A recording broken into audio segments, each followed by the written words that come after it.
வாக்குப்பதிவு இயந்திரம் கைவிடப்படுமா? தேர்தல் முடிந்து வாக்கு எண்ணிக்கையின் போது எலெக்ஷன்லாம் முடிஞ்சு கவுண்டிங் நடக்கும் இல்லையா? இந்த கவுண்டிங் நேரத்தில் ஓட்டு யாருக்கு போட்டோம் அப்படிங்கிறத மக்களுக்கு தெரிவிக்கும் விவிபேட் சீட்டுகளையும் 100 விழுக்காடு எண்ணணும் அப்படின்னு விடுக்கப்பட்ட கோரிக்கையை உச்சநீதிமன்றம் நிராகரிச்சிட்டாங்க. அதெல்லாம் முடியாது அப்படின்ட்டாங்க. ஓட்டுச்சீட்டு முறைக்கு மாற முடியாது அப்படின்னு உச்சநீதிமன்றம் சொல்லிட்டாங்க. நம்முடைய நாட்டில் சட்டசபை மற்றும் நாடாளுமன்ற தேர்தல்களில் மின்னணு வாக்குப்பதிவு இயந்திரம் பயன்படுத்தப்பட்டு வருது.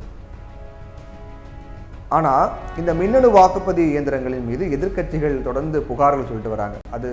அது சரியா இல்லை, நிறைய முறைகேடுகள் நடக்குது அப்படின்னு. இப்போ இந்த குற்றச்சாட்டு ரொம்ப அதிகமாக இருக்கு.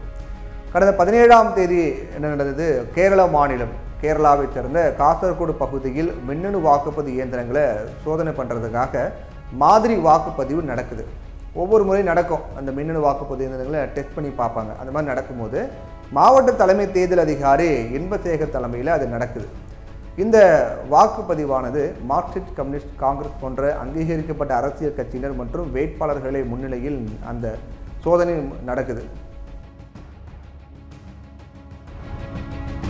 மின்னணு வாக்குப்பதிவு இயந்திரத்தில் காங்கிரஸ் கட்சியினுடைய பூத் ஏஜென்ட் வாக்களித்த போது காங்கிரஸ் சின்னம் மற்றும் வேட்பாளர் பெயரோட ஒரு ரசீதும், அடுத்ததாக பாஜகவின் தாமரை சின்னம் பொறிக்கப்பட்ட ரசீதும் விவிபேட் இயந்திரத்தில் பதிவாகியதாக செய்திகள் வெளியாகிருக்கு.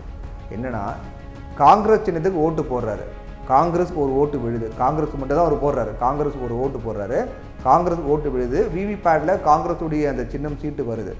உடனே பாஜகவுக்கு ஆட்டோமேட்டிக்காக ஒரு ஓட்டு விழுந்து பாஜகவுடைய சின்னமும் அப்படியே உள்ளே வருது, அதோடு இணைந்து அப்படிங்கிற குற்றச்சாட்டில் வெளியாச்சு. காசர்கோடு அரசு கல்லூரியில் வைக்கப்பட்டிருக்கக்கூடிய மின்னணு வாக்குப்பதிவு இயந்திரங்களில் நோட்டா உள்ளிட்ட 10 வேட்பாளருடைய பெயர்கள் இருந்துச்சு. ஒவ்வொரு சின்னத்திற்கும் ஒரு வாக்கு அப்படின்னு மொத்தம் 10 வாக்குகள் செலுத்தப்பட்ட பின்னர் விவிபேட்டில் பதிவான ரசீதுகள் எண்ணப்பட்டுச்சு. மொத்தம் 10 சின்னம், ஒரு சின்னத்துக்கு ஒரு ஓட்டு போடுறாங்க. அப்போ 10 ஓட்டு விழுந்திருக்கணும் இல்லையா? அப்போது விவிபேடை வந்து இப்போ எண்ணுறாங்க, எவ்வளோ ஓட்டு வந்திருக்கு, கரெக்டாக இருக்கான்னு பார்க்கலான்னு. ஆனால் அதில் 10 ரசீதுகளுக்கு பதிலாக 11 ரசீதுகள் இருந்துச்சு. எண்ணப்படக்கூடாது அப்படின்னு சிறிய எழுத்துக்களில் எழுதப்பட்டிருந்த பாஜகவின் தாமரை சின்னம் அச்சிடப்பட்டிருந்த ஒரு ரசீது கூடுதலாக இருந்துச்சு. 20 மின்னணு வாக்குப்பதிவு இயந்திரங்கள் சோதனை செய்யப்பட்ட நிலையில் அதில் 4 மின்னணு வாக்குப்பதிவு இயந்திரங்களில் இந்த பிரச்சனை இருந்ததா அரசியல் கட்சியினர் குற்றம் சாட்டியிருக்காங்க.